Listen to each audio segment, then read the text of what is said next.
Hey, what's going on YouTube? So today I'm going to showcase my endgame hybrid Magicka Sorcerer build for the Scribes of Fate DLC patch. This build is capable of pulling over 124k on the parse dummy and is viable for most group content. As with all endgame builds, it will be a group focused build that revolves around using trial or best in slot gear, so it's not a super beginner friendly build. Keep in mind that because this is a hybrid build, we're going to be lacking in penetration, so we're going to need a source of penetration in the group to fully benefit from the medium armor that we're going to be wearing. And with that being said, here we go. So as per usual, starting off in the character sheet, I have 64 points in a Magicka, and I'm running the Thief Mundus. For the race, we're a High Elf because this is a Magicka focused build, and High Elves offer some of the best passives. For the food, you have 3 of the same options again. These are going to be Clockwork Citrus Fillet for anything hard where you do need the health benefit. Witch Mother's Potent Brew is just a cheaper alternative to Clockwork Citrus Fillet. And lastly, if you're parsing or need more sustain, Ghastly Eyeball is always the go-to. And for potions, because we don't have access to Major Sorcery or Prophecy, we're just going to be running Spell Power potions. Keep in mind that these potions do cost a bit to make, so make sure you have 3 points from the medicinal use from the Alchemy skill line to fully benefit from the full duration. So for CP, for the blue tree, we're going to be running Exploiter, Master at Arms, Deadly Aim, and Wrathful Strikes. Swap out Exploiter for crit damage CP, especially in content if you need more crit damage. For the red tree, we're running Boundless Vitality, Fortified, Rejuvenation, and Siphoning spells. Feel free to swap out Siphoning spells for anything you may need. So for the gear, we're just going to be running a standard 5-piece Pillar, 5-piece Reliquin, Black Rose, and Maul the Infernal monster set. So breaking down in the main hand, we have a Pillar Nirn Dagger, Nirndone with a shock damage enchant. For the offhand, Charged with a poison damage enchant. These are both Pillar Nirn Daggers. And for the back bar, we have Black Rose Daggers. They're both infused. Our main hand is going to have a flame damage enchant, and our offhand has a weapon damage enchant. For the head and shoulders, we have 2 pieces of Maul the Infernal. One's light, one's medium, both in divines with max mag enchants. And for the body, 5 pieces of Reliquin, all traded in divines with max mag enchants. For the jewelry, 3 pieces of Pillar Nirn jewelry, all with weapon and spell damage enchants, traded in Bloodthirst. So very quickly, for the skills, we're going to be running Daedric Prey. This is going to allow our pets to do more damage. Furthermore, the majority of the damage happens after the explosion, which means don't cast this early. Crystal Fragments, this is our spammable.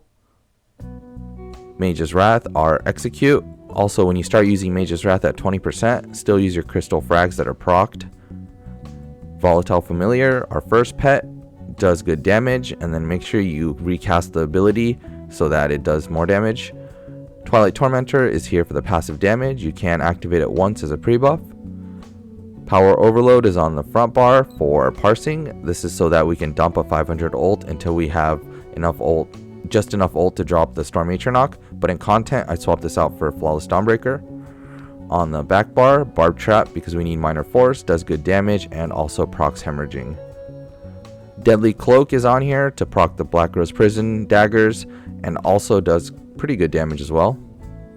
Hurricane, this is another stam skill because we're in medium armor, so we need a few stam skills, but this also gives us access to Major Resolve and Minor Expedition and does decent damage.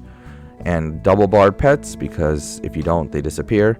And Greater Storm Atronach is going to be our ult. So for the rotation, just prioritize keeping up your Daedric Prey every 6th skill. All of your dots, these are Deadly Cloak, Hurricane, Barb Trap, and Volatile Familiar, will be kept up dynamically. Your spammable is Crystal Fragments, and at 20%, change your spammable to Mage's Wrath, but still use procced frags. Your back bar ult, Greater Storm Atronach, is the ult you want to be using. And once again, Twilight Tormentor is just slotted there for the passive damage, and Power Overload is there for ult dumping for parses. And just a quick tip, try not to bar swap off of non-procced, so hard casted crystal frags, because it will cause a delay. So for closing thoughts, I did test out dropping Maul for Harpooners and Slime Crawl. It didn't really change my DPS too much, so I just stuck with the easier option, which is bodying Reliquin, so that you don't have to worry about the possibility of losing Reliquin stacks on your back bar. Another setup I did try was with Venomous on the back bar, and then running 1 dagger of Venomous with Reliquin on the front bar. It did pretty much the same amount of DPS,